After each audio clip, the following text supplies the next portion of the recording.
존경하는 문희상 국회의장님과 선배 동료 의원 여러분, 인천 미추홀구 출신의 윤상현 의원입니다.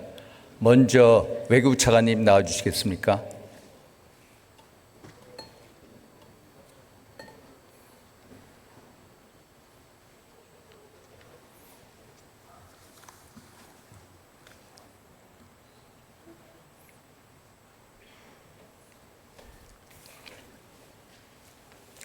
차관님, 북한이 미국에게 요구하는 새로운 계산법, 또 미국 트럼프 대통령이 얘기하는 새로운 방법, 일치하는 게 있습니까? 아직은 서로 간의 협상도 시작되지 않았고 했기 때문에 그 추이를 좀 지켜봐야 할 것 같고 아직은 구체적인 내용을 알 수가 없겠습니다.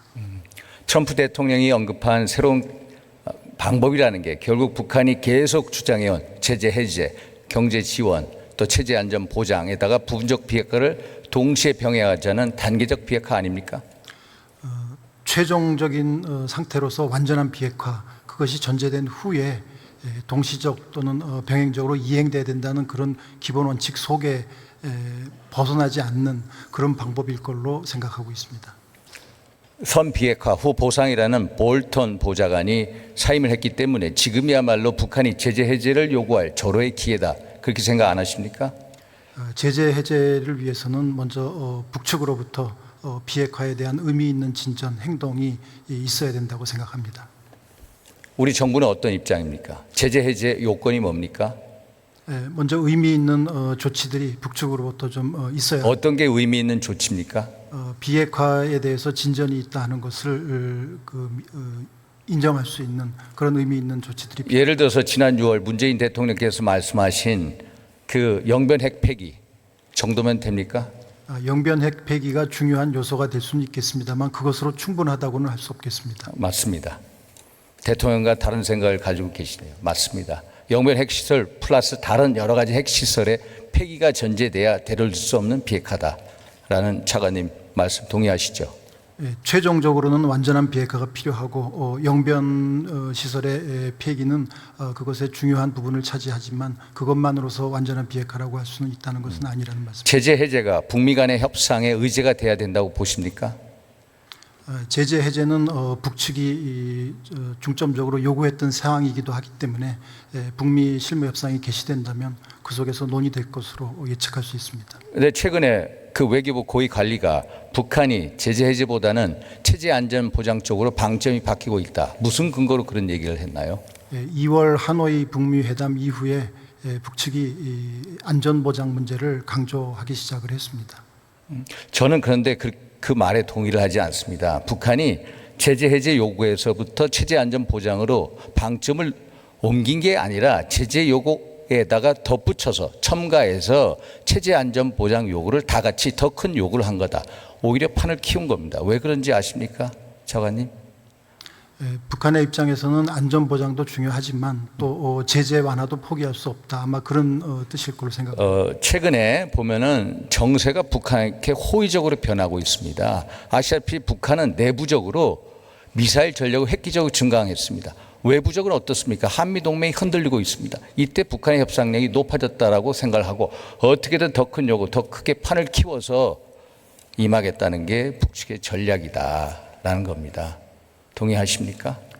북측에서 판을 더 키워서 많은 요구를 한다면 아마도 그에 상응하는 비핵화의 측면에서도 더 과감하고 완전한 비핵화에 가까운 그런 행동을 보여줘야 된다고 생각합니다. 북한이 요구하는 체제 안전 보장 요구, 무슨 내용입니까?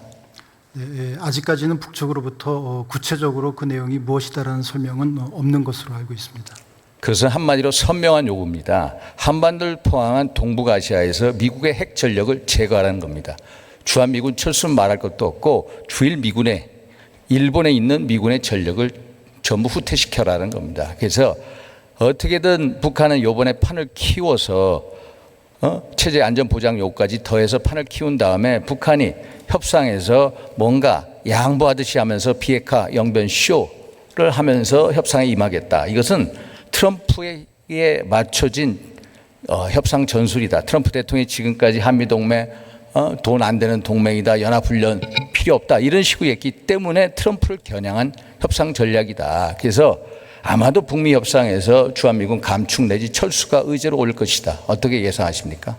그것은 북미 간의 협상이 시작되어 봐야 하겠습니다만 주한미군의 문제는 북미 간의 그런 협상과는 별개로 한미 동맹에 관한 사안이고 또 그 문제는 한미 간에서만 결정할 수 있는 문제라고 생각합니다. 주한미군 철수 동의하십니까? 예, 그 문제는 동맹 사안이고 한미 간의 합의해서 결정할 문제다 이렇게 생각합니다. 감축 어떤 입장이십니까? 그 문제에 대해서도 미측하고 협의. 제가 만나본 미국의 조야 정치인들 전문가들은 주한미군이 감축하더라도 전혀 놀랄 게 없다라는 입장입니다. 알고 계십니까? 그러한 의견들이 일부에서 있는 것으로는 듣고 있습니다만 한미 간에는 주한미군의 중요성에 대해서 의견의 차이가 없습니다. 이번에 북한이 실무 협상에서 미국과 타협점을 이룰 수 있을 거라고 보십니까? 희망으로서는 조속한 북미 실무 협상이 재개돼서 거기서 북한도 타협점을 찾는 노력을 해주기를 기대하고 있습니다. 저는 그렇게 타협을 보지 않을 거다. 왜냐? 체제 안전 보장 요구라는 게 결국은 동북아시아에서 미국의 영향을 축소시키려는 중국의 전략을 가장 앞서서 행동으로 옮기는 일이거든요. 결국 김정은이 시진핑의 돌격 대장이 되겠다는 겁니다. 그래서 김정은은 시진핑으로부터 막대한 경제적 지원을 지금 얻어내고 있습니다. 그게 바로 제재 완화 효과 같은 것을 발생시키고 있고요. 결국 김정은은 중국이라는 뒷배를 믿고 제재 해제 요구에다가 체제 보장 안전에 대한 요구, 결국은 동북아시아에서 미군의 전력을 축소시키다라는 이런 협상에 임할 거다. 미국이 이걸 받아들이겠습니까? 받아들이기 힘들지 않겠습니까? 미국의 입장에서는 미국의 아태 전략이 있기 때문에 그렇게 북한이 원하는 대로만은 진행되지 않을 것으로 생각합니다. 차관님, 김정은의 최종 목표가 비핵화입니까? 아니면 핵 보유국지 인정입니까? 그것을 의도를 정확히 판단하기가 쉽지는 않겠습니다만 지금 남북미 정상들이 모두 각각의 정상회담에서 완전한 비핵화에 대한 의지는 언급을 한 바가 있습니다. 그러면 차관님은 김정은의 비핵화 의지를 믿습니까? 믿는다기보다는 그러한 의지를 분명히 표명을 대외적으로 했기 때문에. 근거가 있습니까? 그것은 남북미 정상들 간의 그러한 완전한 비핵화에. 제가 이번에 만나본 미 국무 고위 관계자들 아무도 근거가 없다고 합니다. 비핵화 의지 근거가 없습니다. 만약에 차관님이 김정은이라면 체제 해제시키고 핵 보유국 지위를 얻고 당연한 거 아닙니까? 그럼에도 불구하고 완전한 비핵화를 이루어낼 수 있도록 우리 입장에서는 노력을 해야 된다고 봅니다. 우리 차관님께서는 그래 CVID만 견지가 된다면 스몰 딜이라도 괜찮다 그런 입장이십니까? 방법론은 여러 가지로 구사할 수 있다고 생각합니다. 그렇지만 최종 목표로서 중요한 것은 완전한 비핵화다 이렇게 강조를 드리고 싶습니다. 정부 측은 스몰 딜이라도 해서 결국 제재 해제해서 결국 개성공단 금강산 관광 재개해가지고 남북관계 발전시키면 비핵화를 선순환한다 이 주장 아닙니까? 그렇지만 최종 상태로서의 완전한 비핵화라는 것은 포기할 수가 없습니다. 트럼프 행정부가 대선을 위해서 단계적인 비핵화 스몰 딜 할 수도 있다고 보십니까? 미국 입장에서도 완전한 비핵화라는 목표에 우리와 일치된 사항이 있기 때문에 그렇게 쉽게 타협할 거라고는 생각하고 싶지 않습니다. 북미가 이런 식의 협상에 임하려면 적어도 기초적인 세 가지에 동의를 해야 된다. 저의 입장입니다. 그것은 뭐냐? 북한의 비핵화가 뭘 의미하는지 정확한 개념 정의가 있어야 되고요. 북핵 시설에 대한 신고 방안이 있어야 되고 북한의 비핵화를 언제까지 마치겠다는 비핵화 로드맵이 있어야 됩니다. 그런데 이 세 가지를 트럼프 대통령이 미국에다 여론이나 국민한테 제시를 못하면 비핵화 트럼프 대통령 뜻대로 안 됩니다. 제재 해제 요구 없습니다. 결국 북핵 보유국의 왕초가 되는 김정은이 이런 세 가지 요구 조건을 받아들이겠나? 어떻게 생각하십니까? 그럼에도 불구하고 완전한 비핵화라는 최종 상태 그리고 그것에 도달하기 위한 로드맵에 대해서 한미 간에는 긴밀한 협의와 공감대가 있고 그것을 반영시켜 나가야 된다고 생각합니다. 차관님, 제가 이번에 만나본 트럼프 행정부의 고위 인사들 모두가 하나같이 북한의 김정은 그 측근으로부터 비핵화 로드맵은커녕 북한의 비핵화가 무엇을 의미하는지 정의조차에 대해서도 설명 듣거나 얘기를 한 적이 없다. 너무나도 충격적인 사실을 알게 됐습니다. 이게 상상할 수 있는 일입니까? 그렇기 때문에도 북미 간의 실무 협상이 조기에 재개돼서 의미 있는 대화가 이루어져야 네, 된다고. 차관님, 실무 협상 우리가 언제부터 시작했습니까? 한반도 완전한 비핵화 작년 4월 27일 아닙니까? 지금 1년 5개월이 지났습니다. 세상에 남북한 미국 정상들이 그렇게 수차례 만나고 장관급들이 그렇게 만나고 그리고 실무 협상을 그렇게 했는데 북한의 비핵화가 뭔지 개념적 조차도 확립을 못하고 있습니다. 그걸 물어보면은 뭐라고 얘기한다고 합니까? 그거는 존엄한테 물어봐라. 난 책임 못 진다. 세상에 어디에 이런 협상이 있습니까? 차관님. 김정은 위원장이 완전한 비핵화에 대한 의지를 대외적으로 밝힌 바가 있고 그렇기 때문에 실무 대화 등을 거듭하면서 그러한 목표에 다가가도록 노력해야 된다고 생각합니다. 김정은 비핵화 의지 그건 사기입니다. 사기. 차관님, 제가 일관되게 말씀드리지만은 그것은 사기입니다. 완전한 비핵화는 완전한 사기입니다. 결국 비핵화 프로세스 단 1%도 진행된 게 없습니다. 그것이 팩트입니다. 차관님 동의하십니까? 현재까지 이 진전 상황이 만족스럽지 않다고는 말씀드릴 수 있겠습니다만 그럼에도 불구하고 그런 목표를 위해서 포기하지 말고 계속 노력해야 된다고 생각을 합니다. 지금까지요. 차관님 1년 5개월 동안 진전된 게 아무것도 없습니다. 작년 5월 말인가요? 북한의 풍계리 핵실험장 갱도 있고 폭파한 것밖에 없습니다. 그러면서 북한은 뭐 했습니까? 미사일 전력 대폭 증강했죠. 그리고 핵무기 12개를 만들 핵물질을 추출해냈습니다. 이게 어떻게 비핵화입니까? 잘못된 거죠. 완전한 비핵화, 완전한 사기입니다. 결국 이번 한미 정상회담 만약에 외교부 차관이 장관입니까? 대통령에게 무슨 건의를 드려야 되느냐? 이번에 한미 정상이 만나면 북한의 비핵화가 뭘 의미하는지 두 분 대통령이 정확한 개념 정의를 하고 전략을 공유하고 비핵화 로드맵을 제시를 해야 된다. 그게 알맹이가 있는 정상회담 아닙니까? 그런데 아무것도 지소미아 얘기도 없어요. 이게 무슨 한미 동맹입니까? 결국 한국이나 미국이나 자기 실현적 예언에 빠져 있습니다. 한반도의 완전한 비핵화가 될 거라는 김정은의 선의에 믿는 그런 우를 범하고 있다. 결국 역사와 국민에 대한 배신이다. 차관님, 제가 차관님 참 존경합니다만 차관님께서 너무나 잘 아시지 않습니까? 청와대 관계자들 장관님께 꼭 말씀하셔서 이거를 빨리 정정하셔야 됩니다. 완전한 비핵화라는 목표를 달성할 수 있도록 외교부로서도 최선의 노력을 다하겠습니다. 만약에 트럼프가 새로운 방법을 해서 또 안 됩니다. 장기 교착 상태에 빠지죠. 북한이 사실상 핵 보유국이 됩니다. 우리의 옵션이 있습니까? 그러한 사태에 이르지 않도록 노력을 해야 된다고 생각합니다. 그런 사태에 이를 것 같습니다. 차관님. 핵무장 반대하시죠? 그렇습니다. 왜요? 우리가 이미 비핵화에 대한 의지를 밝힌 바가 있고 또 북한에 대해서 완전한 비핵화를 요구하는 입장에서 그것은 우리의 선택이 될 수 없다고 생각합니다. 전술 핵무기 재배치 마찬가지라고 생각을 합니다. 이유가 뭡니까? 저희들이 이 북한에 대해서 완전한 비핵화를 요구하는 그렇죠. 우리가 완전한 비핵화를 얘기하기 때문에 북한, 중국, 러시아가 반대하고 중국 좌파들이 반대하고 그리고 군사적으로 실효성이 없기 때문에 B-61 갖다 놔도 1분 30초면 러시아산 이스칸데르 미사일이 폭파시켜버립니다. 그러면 어떤 방법으로 우리가 북한의 핵을 제어할 수 있습니까?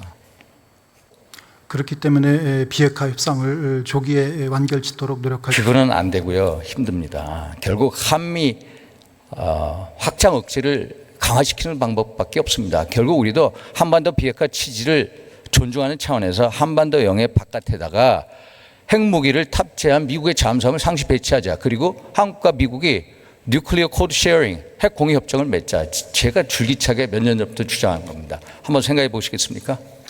확장 억제의 유효성에 대해서는 한미 간의 끊임없는 협의를 통해서 그것이 유효적으로 유지될 수 있도록 그렇게 노력을 하고 있습니다. 차관님 수고하셨습니다. 국방부 장관님 나와주시겠습니까?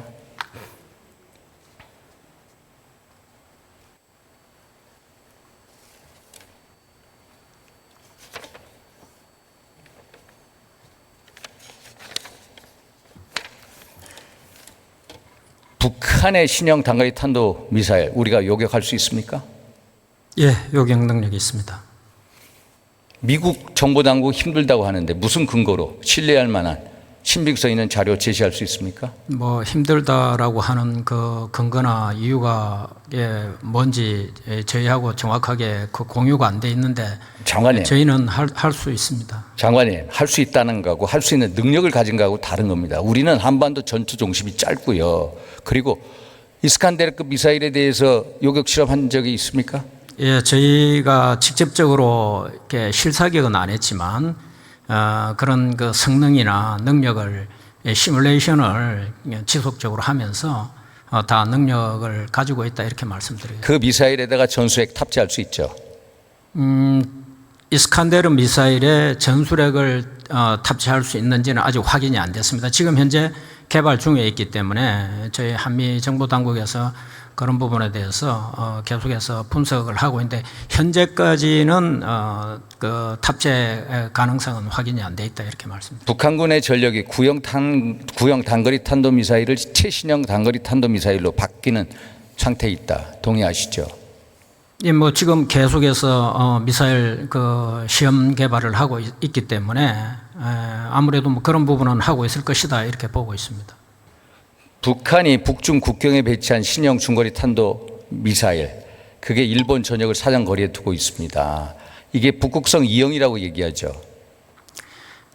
지금 그 의원님께서 말씀하시는 북극성 2형은 북극성 1형 원래 그 SLBM용으로 했던 것을 지상용으로 성능 업그레이드한 것이고 그 거리는 조금 짧습니다. 뭐 한 1,300km 정도로 지금 중거리 미사일이네요. 그 이제 중거리라고 이렇게 표현을 하고 지금 아마 말씀하시는 부분은 화성 12형이나 좀 더 멀리 날아갈 수 있는 무수단이나 뭐 이런 것을 말씀하시는 것으로 제가 이해했습니다. 북한이 이 전략 무기를 김정은이 대량 생산에 배치해라 한 지가 벌써 2년 반 전입니다. 신형 중거리 탄도미사일 몇 기 정도 배치해 있습니까? 지금 현재 북한이 가지고 있는 그 배치한 것은 뭐 저희가 언론을 통해서 누누이 또 우리 국민들께 설명드렸지만 전체적으로는 대략 한 800여 기 정도를 보유하고 있다 이렇게 보고 있습니다. 대부분이 그 스커드 계열의 이렇게 단거리로 이렇게 있고 이제 좀 거리가 좀 많이 나가는 것은 소량으로 하고 현재 그 지속적으로 이제 개발되고 있는 부분들은 아직까지 양산 단계, 배치 단계는 아직 가지 않았다 이렇게 저희가 동향을 분석하고 있습니다. 북한의 모라토리엄 장거리 미사일 발사 실험이나 핵실험 중단하겠다. 저는 하나의 속임수로 봅니다. 북한은 핵실험할 필요가 없고요. 장거리 미사일 대신에 아까 말씀하신 SLBM을 탑재한 잠수함을 이용하는 거. 결국 이게 북한군이 나아가는 전략 방향이죠. 예, 뭐 SLBM을 이제 탑재할 수 있는 그런 그 잠수함이나 또 그런 뭐 SLBM 미사일을 개발하고 하는 것 자체는 어찌됐든지 간에 북한이 뭐 이렇게 그 추구하고자 하는 미사일 다종화, 다양화 뭐 이런 전략으로 하고 있다 이렇게 말씀드리겠습니다. SLBM 탑재 잠수함이 언제쯤 진수가 될 예정입니까? 네, 뭐 제가 그 시기를 정확하게 드릴 수는 없지만 그 움직임 동향은 저희가 매일매일 정확하게 이렇게 그 보고 있다라고 말씀드리겠습니다. 저는 SLBM 탑재 잠수함이 태평양으로 나아가면요, 미국이 아시아 동맹국들의 제거한 핵 우산 이게 흔들릴 수가 있습니다. 또 미국 본토도 위협에 빠질 수 있게 이러면 동맹의 위기가 올 거다. 어떤 생각이십니까? 예, 뭐 하나의 어떤 위협은 될 수 있겠지만 우리 동맹 미국이 가지고 있는 그 능력 자산은 훨씬 더 크고 다양하기 때문에 그거하고는 비교할 수가 없는 수준이라고 저는 생각됩니다. 장관님, 그거 한번 저를 설득시켜 주십시오. 우리의 능력에 대해서. 지금 현재 그 우리 대한민국의 능력을 말씀하시는 겁니까? 제가 뭐 아까 다른 의원님 질의 때도 말씀을 드렸지만 저희는 기본적으로 평소에 징후를 감시할 수 있는 그런 정찰 정보 감시 능력을 발전시켜 나가고 있고, 가령 예를 들면은 곧 들어올 고고도 UAV라든지 또 우리가 개발하고 있는 중고도 UAV라든지 또 그 정찰 위성 사업이나 이런 것들을 하여튼 저희가 필요한 사업들은 지금 정상적으로 진행을 하고 있고, 그다음에 이제 탐지 수단만 보면은 현재 가지고 있는 것은 탄도탄 조기경보 레이더 2대, 이지스 구축함 3대가 그 역할을 하고 있습니다. 그래서 이게 그런 다양한 능력에 부족하다고 보고 이미 사업들을 진행을 하면서 탄도탄 조기경보 레이더 2대 추가, 그리고 이지스 구축함 3척을 추가로 지금 사업을 진행하고 있습니다. 그리고 이러한 것들을 지휘 통제해서 모든 자료를 통합하고 융합하고 바로바로 요격 명령을 내리든지 또 뭐 공격 명령을 내리든지 할 수 있는 그런 지휘 통제 시스템도 지금 현재 KTMO셀을 주 예비를 가지고 있는데 이것도 성능을 업그레이드하는 사업을 진행하고 있다 이렇게 말씀드리고, 지금 그런 어떤 요격 체계에 있어서도 현재 가지고 있는 패트리어트 시스템에 추가해서 MSEM 우리 그 성능 업그레이드한 블락2, 그다음에 롱샘 개발 이런 것들을 하면서 능력을 보강하고 있습니다. 그리고 구축함에 탑재할 수 있는 탄도탄 요격 능력도 우리가 계획을 가지고 있고, 그리고 SLBM에 대해서 추가적으로 말씀드리면은 잠수함을 탐지할 수 있는 그런 해상 초계기 사업, 그 다음에 해상작전 헬기 사업 이런 것들을 이미 다 시작하고 있기 때문에 나름대로 저희가 능력 보강하고 있는 것은 현재 우리 국방비 수준 범위 내에서 나름대로 열심히 하고 있다 이렇게 말씀드리겠습니다. 열심히 하는 거 잘하는 거는 다르죠. 북한의 작전 계획은 기습입니다. 6.25 남친, 천안함, 폭침, 연평도 공격, 지금 말씀하신 SLBM 이것도 기습 공격하기 위한 건데 우리 대잠 능력 일본보다 우위입니까? 일본은 우리보다 훨씬 더 이 바다 수역이 넓고 길기 때문에 그렇게 단순 비교해서는 안 된다고 보고, 현재 우리 한반도에 이 삼면이 이제 바다로 되어 있기 때문에 동해, 서해, 남해 여기에서 작전을 성공적으로 완벽하게 수행할 수 있는 그런 수준의 능력들은 우리가 다 치밀하게 계획을 해서 사업을 진척시키고 있다. 그리고 지금도 대부분의 작전은 기본적으로 수행할 수 있다는 것을 말씀드리겠습니다. 대잠 작전에서 압도적인 전력을 가지고 있는 나라가 일본입니다. 북한이 계속해서 동해와 태평양으로 나가는 북한군의 잠수작전을 차단할 수 있는 한일 군사협력을 극도로 비난하고 그 연결고리인 한일 간의 군사정보보호협정 지소미아를 폐기하라 극도로 선동한 이유가 바로 여기에 있습니다.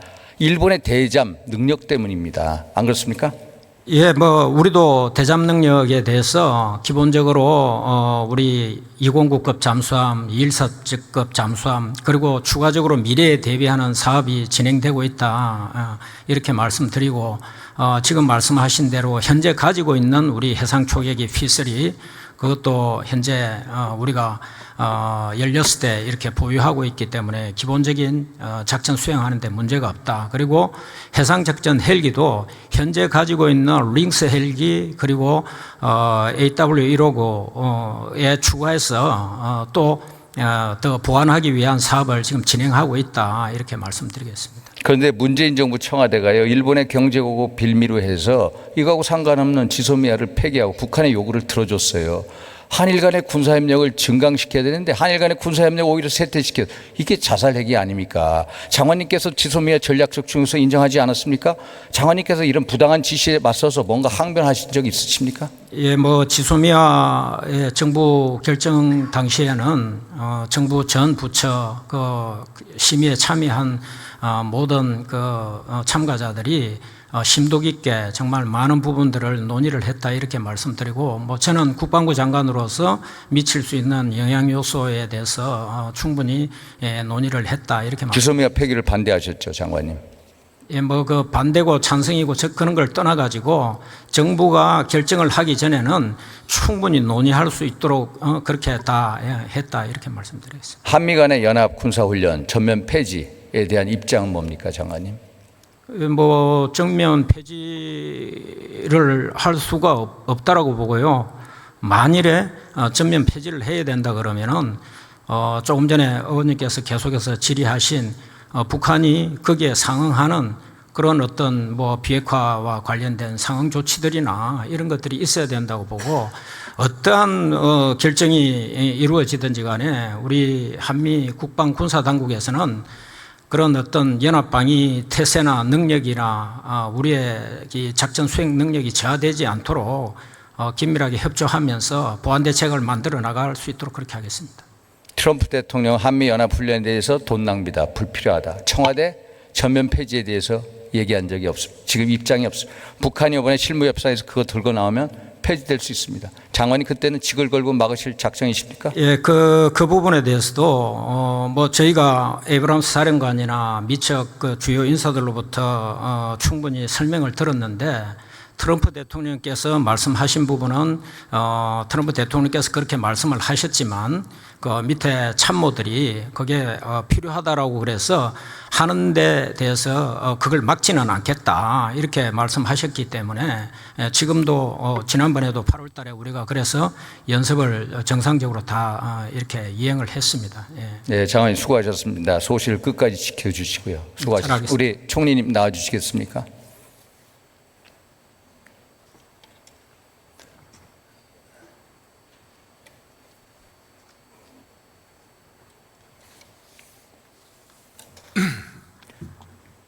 총리님, 북한의 체제 안전을 왜 미국이 보장해 줘야 합니까? 예, 제가 깊게 생각한 것은 아닙니다만 우선 6.25 전쟁 때 교전 상대였고 또 정전 상대였습니다. 그리고 그 후로 북한 핵 문제와 관련한 협의의 대상이었고요. 싱가포르 회담에서도 바로 이 체제 안전 문제가 북미 정상회담 합의 사항에 들어가 있습니다. 미국이 북한을 먼저 침공한 적이 있나요? 북한은 오히려 북한이 우리를 치기 때문에 그런 의지가 있기 때문에 미국이 있는 거 아닙니까? 네. 북한의 체제 안전 결국 북한 주민이 결정한 문제 아닙니까, 총리님? 네, 옳은 말씀이신데요. 또 북한의 입장에서는 6.25 때를 생각하면 미국을 떠올릴 수도 있을 거라 생각합니다. 인질범의 안전을 보장해 주겠다는 거 결국 인질범의 인질이 되겠다고 자처하는 겁니다. 북한은 아시다시피 대한민국 국민의 생명과 재산 안전을 위협하고 있습니다. 그런데 우리가 나서서 북한을 대변해주고 북한 주민들도 원하지 않은 체제 안전 보장을 해주고 경제 지원을 해주고 결국 우리 국민의 재산을 담보로 우리 국민을 인질로 하는 거 아니냐, 이런 의견에 대해서 어떤 입장이십니까? 네, 현실적으로 비핵화와 평화 정착에 미국과 북한의 협의가 필요하다는 것은 이 의원님도 이해하실 것입니다. 진보 정치는 총리님 안보가 강력하게 유지된다는 전제하에 그 뜻을 펼칠 수가 있습니다. 현 상황은 아무리 봐도 진보에 대한 배신 같아 보입니다. 총리님께서 정부 부처를 관할하시다 보면 뭐가 문제라고 생각하십니까? 어떤 관점을 함원하시는지 모르겠습니다만은 그 정치가 외교를 없애버리지 않습니까? 그리고 청와대가 국방부 또 외교부를 그냥 허수아비로 세워놓는 것. 그렇지는 않습니다. 아까 진보가 안보와의 관계를 말씀 주셨는데요. 문재인 정부가 아마도 과거 어느 정부에 못지않게 국방비를 많이 증액하고 있고 국방력을 증강하고 있다는 것은 인정하실 겁니다. 아니 장관님, 아니 총리님, 이 현재 외교안보 정책 결정하는 거에 대해서 말씀을 드린 겁니다. 네. 그러면 총리님, 법을 지키지 않는 사람을 법무장관에 임명한 거, 그거는 진보에 대한 배신 아닙니까? 법을 지켰는지 지키지 않았는지가 곧 판가름이 날 거라 봅니다. 아직은 단정하기는 빠르지 않는가 생각합니다. 법에 관해서 말씀드린다면 그렇습니다. 법 위의 문제에 관해서는 본인도 여러 번 사과한 적이 있습니다. 현재 법무장관 임명에 대한 청와대의 태도를 보면요, 이것은 혁명을 한 우리끼리의 문제다, 정권을 가진 우리끼리의 문제니 국민은 상관하지 말라, 이런 태도입니다. 이게 혁명에 대한 배신, 진보에 대한 배신 아닙니까, 총리님? 대통령께서도 이번 문제에 대한 국민의 우려를 아주 무겁게 고민하고 계십니다. 그런 바탕 위에서 고뇌 끝에 임명을 결정하신 것으로 저는 이해하고 있습니다. 저는 총리님, 문재인 정부가 지난 정부의 실패 사례인 불통을 더 이상 따라하지 않기를 바랍니다. 그 전환점이 있습니다. 그게 바로 총리님께서 법무장관, 국무위원에 대한 해임 건의권을 행사하는 일이다. 정말로 속 터지는 우리 국민들, 젊은이들을 위해서 그런 결정을 해야 한다. 깊게 생각해 보시겠습니까? 네, 제 책임을 다할 것입니다. 네, 수고하셨습니다. 감사합니다.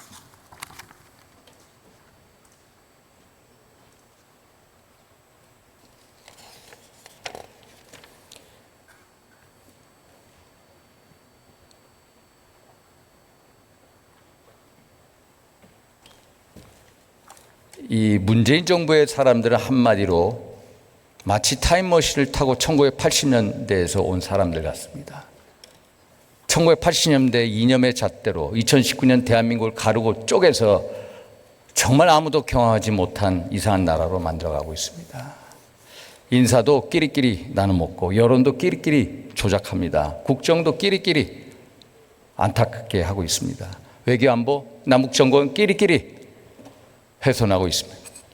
그들만의 잔치고 그들만의 정권이고 그들만의 끼리끼리 정권입니다.